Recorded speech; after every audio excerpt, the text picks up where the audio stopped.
नमस्कार, Hindustan hotline news में आपका स्वागत है। मैं हूं मानवेंद्र। जी हां दोस्तों, विश्व हिंदी परिषद खास कार्यक्रम है। बता दें कि ऑनलाइन राष्ट्रीय सम्मेलन है और इस खास कार्यक्रम में आज पूर्व केंद्रीय मंत्री, राज्यसभा सांसद सुरेश प्रभु अभी जुड़ेंगे और हिंदी पर खास चर्चा करेंगे। विपिन जी नमस्कार। आज के इस हिंदी दिवस समारोह में पटल पे उपस्थित भारत सरकार के केंद्रीय मंत्री, पूर्व केंद्रीय मंत्री एवं राज्यसभा सांसद श्री सुरेश प्रभु जी का हार्दिक स्वागत है। पटल पर उपस्थित प्रोफेसर रमेश चंद्र सिन्हा जी का हार्दिक स्वागत है। ICPR के अध्यक्ष हैं। डॉक्टर विनय भारद्वाज जी, अध्यक्ष विश्व हिंदी परिषद का हार्दिक स्वागत है। और देश विदेश से जुड़े हुए लाखों लोगों का आज के इस हिंदी दिवस समारोह में सब लोगों का हार्दिक स्वागत। आज बहुत खुशी की बात है कि हमारे बीच माननीय सुरेश प्रभु जी, जिनका हिंदी के प्रति काफ़ी गहरा लगाव है और विश्व हिंदी परिषद से आत्मीय संबंध रहा है। पिछले बार भी आप आमंत्रित थे जब पूरे विश्व के 25 देशों से लोग आए थे और भारत के हर एक राज्यों, विश्वविद्यालयों के लोग जुड़े थे। उस समय भी आपने अपने संदेश दिया था और अपनी व्यस्तता के कारण, क्योंकि आप दिल्ली से बाहर जा रहे थे, तो आपका आना नहीं हुआ था। तभी आपने कहा था कि अगले कार्यक्रम में मैं ज़रूर आऊँगा और आज हमारे बीच आप उपस्थित हैं। यह हम सब लोगों के लिए बहुत बहुत खुशी का बात है, बहुत गर्व का विषय है, क्योंकि आपका पहले से ही हम लोगों को काफ़ी मार्गदर्शन मिलता रहा है, काफ़ी सहयोग मिलता रहा है। हमारे बीच रश्मि सिंह जी जुड़ चुकी हैं, जो दिल्ली सरकार में निदेशक हैं और पिछले साल उनका काफ़ी सहयोग रहा था जब आप NDMC के सचिव के नाते 2 दिनों तक आप अंतर्राष्ट्रीय सम्मेलन को सफल बनाने में आपका बहुत महत्वपूर्ण भूमिका रहा था। तो मैं ये कहना चाहूँगा कि पिछले वर्ष तो हम लोगों ने किया था जिसमें काफ़ी लोग जुड़े थे, लेकिन इस बार कोरोना के चलते हम लोग ऑनलाइन करने का निर्णय लिया और आज काफ़ी लोग जुड़ चुके हैं। और ये हिंदी दिवस, जो नई शिक्षा नीति एवं राजभाषा, नई शिक्षा नीति के आने से राजभाषा पर क्या प्रभाव पड़ेगा, इसको लेकर के हम लोगों ने आयोजित किया है और इसका प्रसारण हिंदुस्तान हॉटलाइन न्यूज़ के माध्यम से लाखों लोगों तक जा रहा है। और इस कोरोना काल में भी हमने हिंदी के विकास के लिए हर दिन हिंदुस्तान हॉटलाइन न्यूज़ से टाई अप करके हमारे जो अध्यक्ष हैं विनय भारद्वाज जी, उनका भी काफ़ी प्रयास रहा कि हर दिन विश्व के अलग अलग देशों से लोग प्रत्येक दिन 8 बजे लोग जुड़ते हैं और हिंदी पर को कैसे विकास हो, हिंदी जगत का कार्यक्रम चलता है और यह कार्यक्रम काफ़ी लोकप्रिय हुआ है और इससे काफ़ी लोग जुड़ रहे हैं। यह बहुत ही खुशी की बात है, क्योंकि हम लोग राजभाषा के प्रचार प्रसार के लिए कोई एक दिन केवल हिंदी दिवस या विश्व हिंदी दिवस नहीं मनाते। इसके लिए हम लोग निरंतर प्रयास करते रहते हैं। हर दिन कुछ न कुछ चलता रहता है। आप सब लोगों को जानकर काफ़ी खुशी होगा कि कोरोना काल में भी हमने निरंतर अपने प्रयास जारी रखे। आप सभी लोग जब तनाव के वातावरण में थे, जब एक कुंठा की भावना, निराशा की भावना थी, उस समय भी विश्व हिंदी परिषद ने एक पहल किया काव्योत्सव के माध्यम से, जिसमें देश भर के बड़े बड़े कवि लोग जुड़े और जुड़ करके जन चेतना में उत्साह भरने का काम किया। तो यह बहुत खुशी की बात है।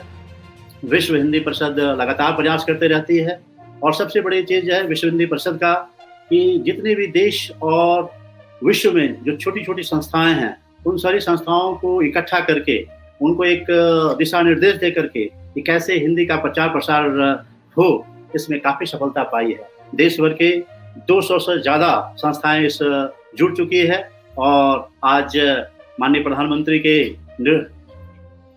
अगुवाई में, नेतृत्व में आज हिंदी का प्रचार प्रसार हो रहा है और उन्हीं के प्रतिनिधित्व करते हुए माननीय पूर्व केंद्रीय मंत्री एवं राज्यसभा सांसद माननीय सुरेश प्रभु जी हम लोगों के बीच मौजूद हैं आज के इस कार्यक्रम के मुख्य अतिथि के रूप में, और उनका मार्गदर्शन एवं आशीर्वाद हम सब लोगों को मिलेगा और हम लोग उनके मार्गदर्शन से काफ़ी लाभान्वित होंगे। तो मैं मेरे मित्र एवं इस कार्यक्रम के संयोजक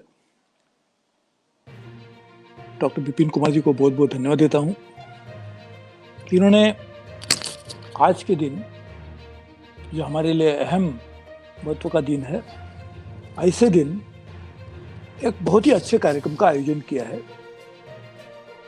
जो दो अलग अलग बिंदुओं के ऊपर हमारा ध्यान आकर्षित करता है। एक तो आज हम लोग सब हिंदी दिवस मना रहे हैं,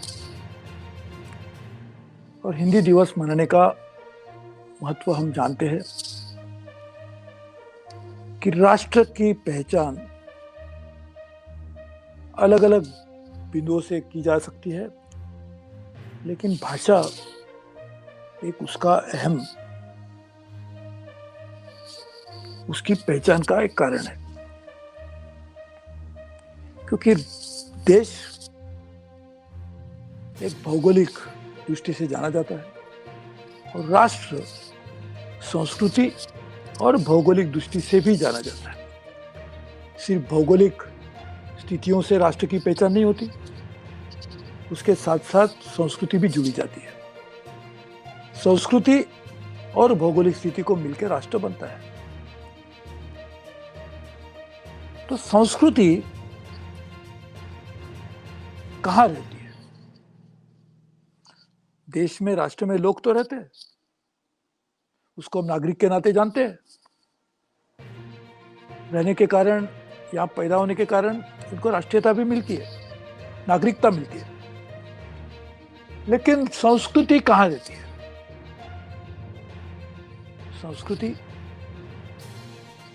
हजारों साल से चली आई हुई हमारी अलग अलग त्योहारों को मनाना, हमारे अलग अलग संस्कृति के जो बिंदु है उसको हम, उसके कारण हम संस्कृति को जानते हैं। लेकिन संस्कृति को जिंदा रखने का काम, संस्कृति को एक तिजोरी में रखने का काम यदि कोई करती होगी तो भाषा करती है। भाषा संस्कृति का जतन करती है, और भाषा संस्कृति का वहन भी करती है। हजारों साल से चलती हुई ये भारत, हिंदुस्तान की संस्कृति यदि चलती आ रही है, चलती रहेगी, जैसे कि गंगा मैया चलती रह रही है, चलती जा रही है, उसी तरह से संस्कृति का चलन करने का, वहन करने का काम भी भाषा करती है। और यदि हमारी राष्ट्र की, देश की पहचान विदेश में जाके करते हैं, आज तो अलग बात हुई, इंटरनेट आ गया तो सबको एक दो मिनट के एक सेकंड में भी पूरे विश्व की कल्पना हम कर सकते हैं। लेकिन जब इस तरह के परिवहन के चालन हमारे पास नहीं थे, तब हमारे देश की पहचान क्या थी? देश को हिंद के नाम से ही जाना जाता था। और हिंद यदि हमारी राष्ट्र की, हमारी देश की पहचान है, तो हिंदी उसका मुंह है, उसका चेहरा है। और इसलिए भाषा, हिंदी और हिंद राष्ट्र, ये दोनों से बहुत करीब से जुड़े हुए हैं। इसीलिए आज हम हिंदी दिवस मना रहे हैं। तो एक हमारे आज के कार्यक्रम का एक बिंदु ये हिंद और हिंदी राष्ट्र और देश, और इसीलिए मनाया जा रहा आज का दिन है। लेकिन डॉक्टर साहब, आपने इस कार्यक्रम को और एक बिंदु को जोड़ा है, नई शिक्षा नीति और हिंदी। जब हमारा जन्म होता है तो हम सबसे पहले चेहरा किसको देखते हैं? भले तांत्रिक दृष्टि से चेहरा हम डॉक्टर का देखते होंगे या नर्स का देखते होंगे, लेकिन सही माने में जो परिचारिका होती है वो जरूर है कि हमारे जन्म देने में हमको सहायता करती है। लेकिन हमारी जन्मदात्री, हमारी माँ, जब बच्चा रोता है तो शायद उसको माँ का नाम पता नहीं होता, लेकिन माँ को जानता है, उसका चेहरा शायद उसने पहली बार देखा होगा। लेकिन वो माँ को जानता है तो पहला उसके मुंह से जो लफ्ज निकलता है उसका कारण कुछ भी होगा, लेकिन कहीं ना कहीं उसका जो ध्वनि है वो ध्वनि माँ के हृदय तक पहुंचा है तो उसको क्या लगता है, मेरे बच्चे ने, मेरे बेटे ने, मेरी बेटी ने मुझे माँ कहा। यहीं से मातृभाषा की शुरुआत होती है। भाषा माँ तक पहुंचती है, बेटा या बेटी, बच्चा जन्म लेने के बाद जो स्वर उसके मुंह से निकलता है, वो ध्वनि जो भ्रमित होता है, वो हमारी मातृभाषा की शुरुआत होती है। तो हमारे देश की शिक्षा की व्यवस्था जो स्वर हृदय से निकला, इस जन्म होने के बाद हमारे मुंह से लोगों ने सुना, वही होना चाहिए। शिक्षा पद्धति का भी व्यवस्था वहीं से शुरू होनी चाहिए। शिक्षा हमारी पहचान होनी चाहिए। शिक्षा सिर्फ हमारे यहाँ तक उसको नहीं हमने जोड़ना चाहिए, हृदय से भी जोड़ना चाहिए। और यदि उसको जोड़ना है तो हिंदी एक बहुत महत्वपूर्ण साधन शिक्षा प्रदान करने का होना चाहिए। शिक्षा हमें बहुत सारी उपलब्धियां पाने के लिए सहायता देती है, लेकिन शिक्षा यदि हमारी पहचान के साथ नहीं जुड़ी होगी तो उपलब्धियां तो हम पाएंगे, लेकिन हम सही माने में अपने आप को ढूंढने में नाकामयाब रहेंगे। शिक्षा हमें अपनी पहचान करने में भी तो सहायता करनी चाहिए। मैं कौन हूं, मैं इस जिंदगी में क्यों आया हूं, ये पहचान करने के साधन है। इसीलिए लोग कहते हैं कि ध्यान करना चाहिए, लेकिन ध्यान कहां करेंगे? परमात्मा को आत्मा के साथ जुड़ने के लिए ध्यान एक सहायता करता है, लेकिन परमात्मा और आत्मा को हमने जोड़ने की कोशिश करेंगे ध्यान के साथ, लेकिन अपने आप को, अपनी पूरी शरीर की व्यवस्था को आत्मा के साथ जोड़ने के लिए शिक्षा एक साधन है। और भाषा उसका एक बहुत बड़ी चाबी है।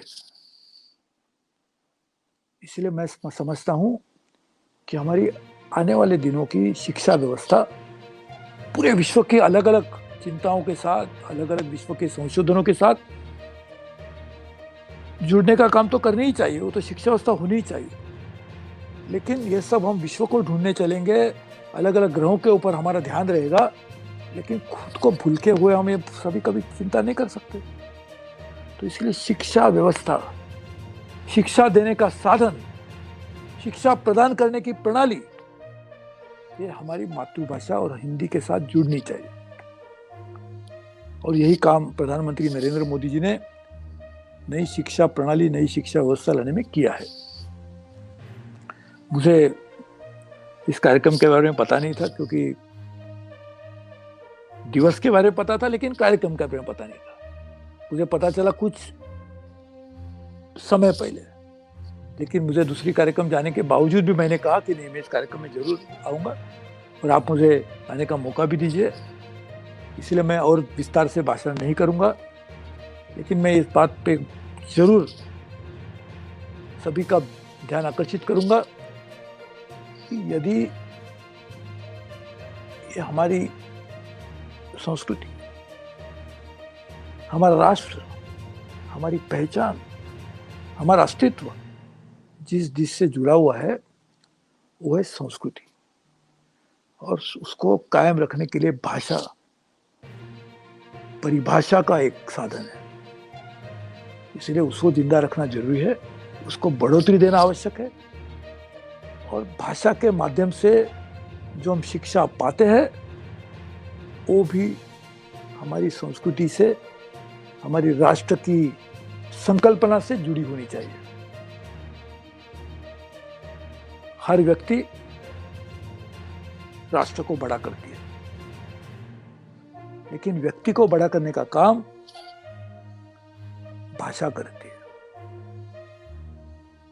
व्यक्ति को अपने आप की जानकारी देने का काम भी कहीं ना कहीं भाषा ही करती है। हम खुद के साथ जिस माध्यम से बोलते हैं, खुद के साथ, अपने आप के साथ, तो अपनी मातृभाषा होती है। मैं मराठी, ये मेरी मातृभाषा है। जब मैं कभी चलता हूँ और कुछ ठोकर लगते तो सबसे पहले मैं कहूँगा आई ग, आई यानी माँ।